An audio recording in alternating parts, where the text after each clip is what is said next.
ഞാൻ ഇംലിയാസ് അദിൽ. ലോക പ്രശസ്തനായ ബ്രസീലിയൻ എഴുത്തുകാരൻ പൗലോ കൊയ്ലോയുടെ എണ്ണ നിറച്ച കരണ്ടി എന്ന കഥയാണ് ഞാൻ നിങ്ങൾക്ക് വേണ്ടി പങ്കുവയ്ക്കുന്നത്.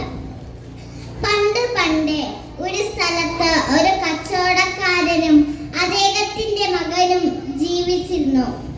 ഒരു ദിവസം കച്ചവടക്കാരൻ അദ്ദേഹത്തിന്റെ മകനെ അക്കാലത്തെ പ്രസിദ്ധനായ ഒരു ജ്ഞാനിയുടെ അരികിലേക്ക് പറഞ്ഞയച്ചു. എന്തിനാണെന്നോ സന്തോഷത്തിന്റെ രഹസ്യം എന്താണെന്ന് അറിഞ്ഞു വരാൻ. അവരങ്ങനെ 40 നാൾ മരുഭൂമിയിലൂടെ അലഞ്ഞ് നടന്ന് അച്ഛൻ പറഞ്ഞ ആ ഗുരുവിന്റെ വാസ്തലം ഏതാണെന്ന് കണ്ടുപിടിച്ചു.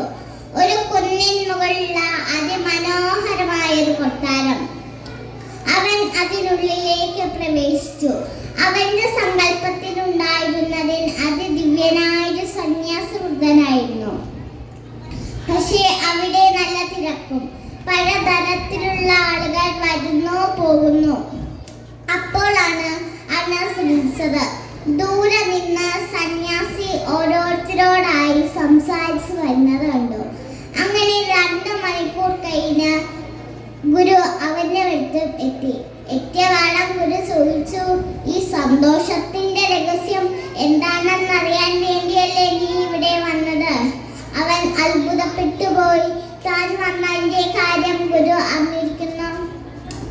ഇപ്പോൾ എനിക്ക് അല്പം തിരക്കുണ്ട്.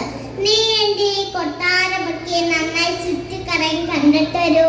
അവൻ അങ്ങനെ കൊട്ടാരം കാണാൻ പുറപ്പെട്ടതോടെ സന്യാസി അവനെ തടഞ്ഞു നിർത്തി. ദാ ഈ സ്പൂണും ഇല്ലേ 2 ഉള്ളി എണ്ണയും പിടിച്ചോളൂ. നീ നടക്കുമ്പോൾ താഴെ തുളുമ്പിപ്പോവാതെ സൂക്ഷിക്കണം.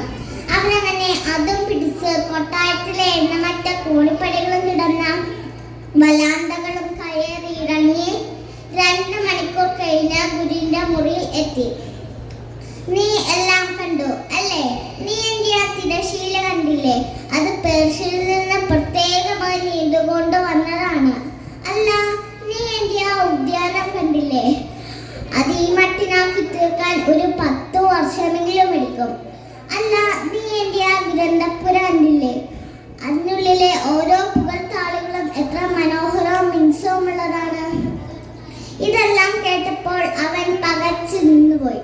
തന്റെ ശ്രദ്ധ മുഴുവൻ ഈ സ്പൂണിലെ എണ്ണയിലായിരുന്നല്ലോ. അങ്ങനെ അവൻ വാസ്തവം പറഞ്ഞ് കുറ്റസമം നടത്തി. ആട്ടെ, നീ ഒന്നും കണ്ടിട്ടില്ല. എന്നാൽ ഒന്നും കൂടെ എല്ലാം വിസ്തരിച്ച് കണ്ടിട്ടൊരു. അവൻ അങ്ങനെ വീണ്ടും കൊട്ടാരം കാണാൻ പുറപ്പെട്ടു. അപ്പോഴും അവന്റെ കയ്യിൽ ആ സ്പൂണും അല്ലെ 2 ഉള്ളി എണ്ണയും ഉണ്ടായിരുന്നു. ഇപ്പോൾ അവൻ എല്ലാം നന്നായി കണ്ടു. താൻ കണ്ട കാര്യങ്ങളെല്ലാം ഗുരുവിനോട് വിസ്തരിച്ചു പറഞ്ഞു.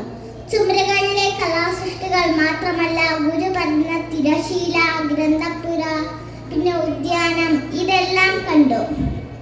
അപ്പോൾ ഗുരുവിന്റെ ചോദ്യം വന്നു, ഞാൻ നിന്റെ കയ്യിൽ ഇരിച്ച ആ സ്പൂണിലെ 2 ഉള്ളി എണ്ണയുടെ? അപ്പോഴാണ് അവൻ രസിച്ചത്. തന്റെ കയ്യിലിരിക്കുന്ന ആ സ്പൂണിൽ 2 ഉള്ളി എണ്ണയിലാണ് മനസ്സിലാക്കുന്നത്. അപ്പോൾ ഗുരു പറഞ്ഞു, നീ പഠിച്ചിരിക്കേണ്ട ഒറ്റ പാഠമേ ഉള്ളൂ. ലോകത്തിലെ സുഖങ്ങളും സൗഭാഗ്യങ്ങളും ആവോളം ആസ്വദിച്ചോ. പക്ഷേ തന്റെ കയ്യിലിരിക്കുന്ന ആ കരണ്ടിയും അല്ലെ 2 ഉള്ളി എണ്ണയും ഒരിക്കലും കൈവിടില്ല.